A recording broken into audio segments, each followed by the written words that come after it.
Game ka na, pwede na. Anong role mo ulit dito? Ako po dito si Diego, best friend ni Paolo. And yeah, he owns a resort. And Parang co-owner ka. co-owner ng 7%, parang ganyan. But I support him all the way. Sino yung parang love interest mo? Ang love interest ko dito is, may secret love po kami ni Kiana. Dito.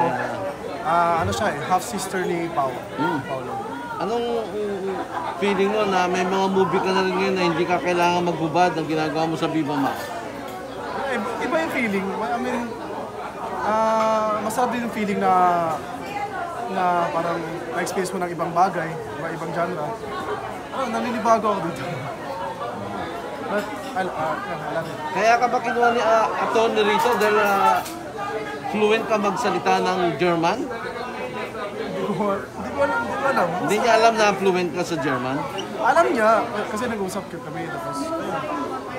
Wala, ang layo ng chicks sana sa Germany. Pero nagulat po ako, yung manager ni Sarah, marunong mag-German. So minsan nag-German kami dalawa. Great feeling. So kumusta yung experience nyo sa shooting? Di ba nag-start na yan? Ang gaan po, magaan. Sobrang gaan. Tapos yung mga, natuwa din po ako sa mga co-artist ko kasi willing din nila mag-collaborate. And yan, sobrang gaan. Tsaka na-enjoy ko yung shoot na to. Parang ano siya parang work/vacation kasi nasa beach kami noon. So, Saan ba yun? sa Puerto Galera po. Okay. Doon ka galing. Kung isama ka sa Prague, okay ba sa'yo yun? Okay lang.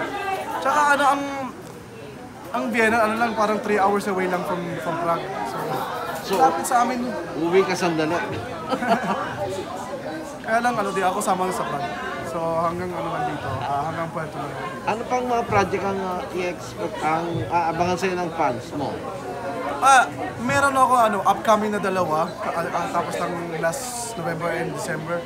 Yung isa kay Direk Joel Amangan, which is sa kanto ng Langit at Lupa. Tapos yung pangalawa is for Viva Max by Direk Roman Perez Jr. It's 214. Ano yun? Sexy ba yun? Yes. So kasama mo sa 214? Kasama ko doon si Ava Mendez, si Ali Asisio, ako tapos si Mark Anthony Fernandez. Ali Asisio, bago ba yun? Yes. Yung lalaki yun. Lalaki ba? Kulot. So, happy ka pa sa nangyayari sa career mo? Yung project mo sunod-sunod? Yes, I feel very blessed. Tsaka na-experience ko rin ng maraming genres ng klaseng movies. Yan, considered lagi ako sa mga projects kahit let's say last minute di ako kasama, pero the thought na kasama ako sa pitch, di ba? Very honored, very honored. Pero yung dream project mo talaga Action talaga. Din kasi parang I grew up doing martial arts. Kasi my father owned the gym. And I grew up doing martial arts and I love doing martial arts. And I want to show to the people that I want to show them how I grew up doing that. Yung father mo, master ng martial arts, di ba? Yes po. Grandmaster siya doon, and then he also made me a junior master. So technically, I'm also a master in martial arts. So hard action ang gusto mo kung sakali? Yes. I mean, yung action talaga na may martial arts talaga. Salpukan kaya barila, no? Pero yung action sa kama, okay ka pa rin. Game pa rin. Tricky question niya.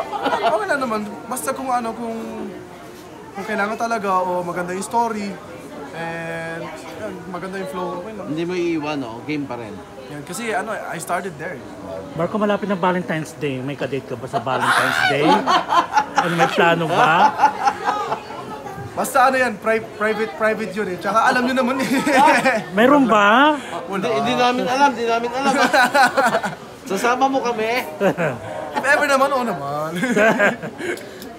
Okay na yun. So masaya ang puso mo? Happy Masaya ang raw, puso mo? happy ang puso Ang mo. 2023? Lagi naman happy.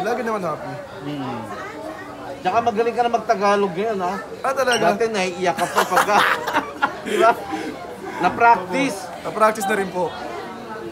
May motivation din kasi. Ano yan? Si Sean ba ang nag-practice sa'yo mag-Tagalog? Si Sean? Mga kagrupo ko, Click 5, and also mga babae, mga baladonas dati. Doon ako natuto mag-Tagalog. Si Nanay Len. Yes po.